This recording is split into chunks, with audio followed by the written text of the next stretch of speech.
بسم اللہ الرحمن الرحیم۔ فرحاد علی تیمور، دیوتا، ایک بہت ہی اچھا داستان، ایک ایسے نوجوان کی کہانی جس کی صلاحیتوں نے دنیا بھر کے طاقتور ملکوں اور انسانوں کو دھول چٹا دی۔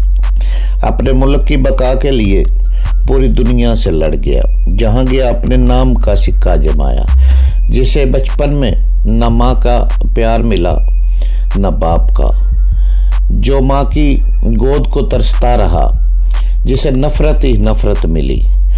تو جناب اس کی طرف چلنے سے پہلے آپ پلیز چینل کو سبسکرائب کریں، لائک اور شیئر کریں تاکہ ہر آنے والی قسط آپ کو فوری مل سکے۔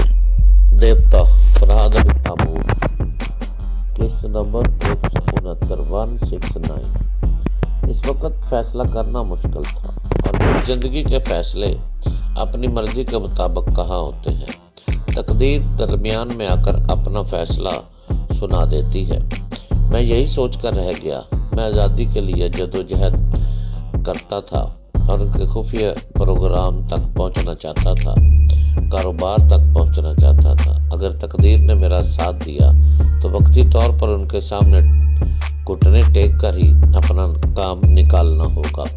غیر ملکی رازوں کے متعلق سوچتے وقت مجھے اچانک ہی مائکرو فلم یاد آ گئی، جو غسل کرنے سے پہلے میں نے مائکرو فلم اور اینٹی فائر لوشن کا فارمولہ وہی غسل خانے میں ایک محفوظ جگہ پر رکھ دیا تھا۔ غسل کرنے کے دوران میں اپنی دھن میں گنگناتا ہوا باہر آ گیا تھا اور ان چیزوں کو اٹھانا ہی بھول گیا تھا۔ میں فوراً صوفے سے اٹھا، تیز سے چلتا ہوا غسل خانے میں گیا۔ وہاں وہ چیزیں موجود نہیں تھی۔ میں تعجب سے چاروں طرف دیکھنے لگا۔ میرے غسل خانے سے نکلنے کے بعد مجھے اچھی طرح یاد ہے کہ کوئی بھی غسل خانے میں نہیں گیا تھا۔ میں کسی پر شبہ نہیں کر سکتا تھا۔ پھر میں اس سے پوچھنے کے لیے سونیا کے کمرے میں آیا۔ اس وقت اسپیکر سے آواز آئی، فرحاد، وہ اینٹی فائر لوشن کا فارمولہ اور مائکرو فلم اب ہماری ملکیت ہے۔ وہ چیزیں ہمارے پاس پہنچ گئی ہیں۔ تم غسل خانے میں گئے تو میں وہاں بھی تمہیں دیکھ رہا تھا۔ میں نے ناگواری سے کہا، غسل خانے میں کسی کو دیکھتے ہوئے تمہیں شرم نہیں آتی؟ معلوم ہوتا ہے کہ تم نے مجھ سے نکاح پڑھ لیا ہے۔ کچھ تو شرم و حیا کا پاس کرو۔ مائکرو فلم مجھے واپس کر دو۔ سپر ماسٹر کی آواز سنائی دی، تم تو چھین لینے کا فن جانتے ہو، یہ مانگنے کی عادت کب سے پڑ گئی؟ میں سمجھ گیا، تم دینا نہیں چاہتے۔ خوب سمجھے برادر۔ یہ بتاؤ کہ سمارت سے باہر نکلنے کے متعلق کیا سوچا ہے؟ میں نے سگریٹ والا ہاتھ فضا میں بلند کرتے ہوئے کہا، ابھی دوسرا سگریٹ سلگ رہا ہے، اس کے ختم ہونے کا انتظار کرو۔ میں دراصل سگریٹ نوشی کے بہانے یہ سمجھنے کا وقت حاصل کر رہا تھا کہ یہاں سے نکلنے کے لیے میں کسے اعلیٰ کار بنا سکتا ہوں۔ میں نے پھر ایک بار سائمن کے دماغ میں جھانک کر دیکھا۔ میں اس کے حواس پر چھایا ہوا تھا۔ اس وقت بھی وہ میرے ہی متعلق سوچ رہا تھا۔ میں نے اس کی سوچ میں کہا، اگر فرحاد کو ذرا بھی چھوٹ دی گئی تو کیا وہ اس عمارت سے باہر نہ نکل سکے گا؟ اس کی سوچ نے کہا، اس کا باپ بھی اس عمارت سے باہر نہیں جا سکے گا۔ اس عمارت کا بیرونی دروازہ متحرک ہے۔ ایک مشین کے ذریعے وہ عمارت کے چاروں طرف گھومتا ہے اور اپنی جگہ بدلتا رہتا ہے۔ اس دروازے کو صرف سپر ماسٹر ہی کھولتا ہے اور کھولنے سے پہلے اس جگہ کا تعین کرتا ہے۔ پھر اس مطلوبہ مقام پر اسے روک کر اپنے آدمیوں کو باہر جانے یا اندر آنے کی اجازت دیتا ہے۔ پھر یہ کہ وہ متحرک دروازہ اندر والوں کو نظر نہیں آتا۔ عمارت کے چاروں طرف جو بیرونی دیوار ہے، اس میں 16 دروازے ہیں۔ وہ متحرک دروازہ ان میں سے کسی ایک دروازے کے پاس آ کر ٹھہر جاتا ہے، تب وہ کسی کے لیے کھلتا ہے۔ وہ روانی میں سوچتا چلا گیا اور متحرک دروازے کے متعلق سننے کے بعد مجھے معلوم ہوا کہ سپر ماسٹر کیوں اتنی فراخ دلی سے مجھے آزاد چھوڑ رہا ہے۔ وہ بیرونی دروازہ اس کی مرضی سے کھلتا ہے اور بند ہوتا ہے۔ پھر سوال ہی پیدا نہیں ہوتا تھا کہ مجھ جیسا قیدی اس کی مرضی کے بغیر باہر نکل پاتا۔ مجھے انکار کر دینا چاہیے تھا۔ جب میں عمارت کے باہر نہیں جا سکتا تو کمرے کے باہر جا کر کیا کرنا ہے؟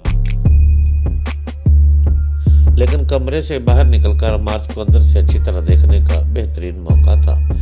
دوسرے سگریٹ کے چند کش اور رہ گئے تھے۔ میں نے اس مختصر سے وقت میں سونیا کی خیریت معلوم کی۔ اس کے سر میں جھانکنے سے پتہ چلا وہ کس جگہ قید کر دی گئی تھی۔ اس کے دونوں ہاتھوں سے فولادی ناخن اتار لیے گئے تھے۔ اسے خوب اذیتیں پہنچائی گئی تھی۔ ایک مدام کا رتبہ بھی حاصل کرنے کے باوجود اس نے اپنی تنظیم سے بغاوت کی تھی۔ ظاہر ہے کہ اسے معاف نہیں کیا جا سکتا تھا۔ جب وہ جسمانی اذیتیں برداشت کرتے کرتے بے ہوش ہو گئی تو اسے آہنی سلاخوں کے پیچھے پھینک دیا گیا تھا۔ اب وہ ہوش میں آ گئی تھی اور بھوکی پیاسی گیلے فرش پر پڑی ہوئی تھی اور اپنے حلق اور سینے کو سلارتی ہوئی پانی کے لیے پکار رہی تھی۔ میں کبھی سوچ بھی نہیں سکتا تھا کہ اس کے ساتھ اتنا برا سلوک کیا جائے گا۔ میں سمجھ رہا تھا کہ میری طرح اسے بھی مہمان بنا کر رکھا گیا ہوگا۔ مجھے بڑی ندامت سی ہوئی کہ میں آرام سے سوتا اور کھاتا پیتا رہا۔ وہ اس دوران میری خاطر اذیتیں برداشت کرتی رہی۔ میں نے غصے سے چیخ کر کہا، سپر ماسٹر، تم مجھے دیکھ رہے ہو اور سن رہے ہو۔ میں ٹی وی اسکرین کے بغیر اپنے دوستوں اور دشمنوں کو دیکھ لیتا ہوں۔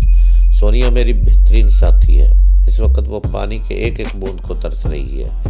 اسے پانی پلاؤ اور اسے قید سے نکال کر میری طرح مہمان بنا کر رکھو۔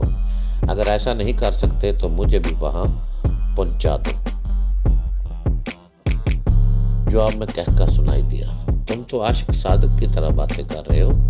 یہاں تمہیں صرف اپنی فکر کرنا چاہیے کہ تمہارا کیا حشر ہوگا۔ میرا جو بھی حشر ہوگا، مگر میں سونیا کا ساتھ نہیں چھوڑوں گا۔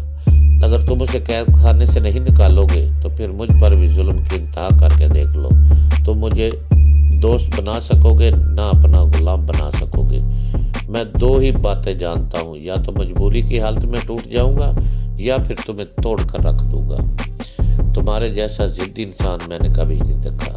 میری قید میں رہ کر مجھے ہی دھمکیاں دے رہے ہو۔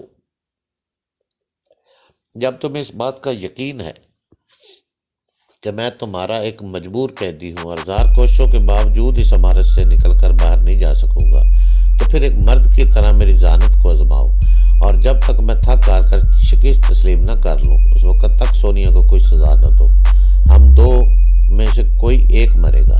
جب تک موت کی یہ بازی جاری ہے اس وقت تک تم سونیا کو ایک معزز مہمان کی طرح نہ صحیح قیدی کی طرح رکھو۔ تھوڑی دیر تک خاموشی رہی، پھر آواز سنا، نائی دی، اچھی بات ہے، میں تمہاری بات مان لیتا ہوں۔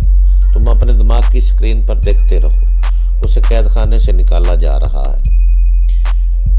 میں تھوڑی دیر خاموش بیٹھا سونیا کے ذہن میں جھانکتا رہا۔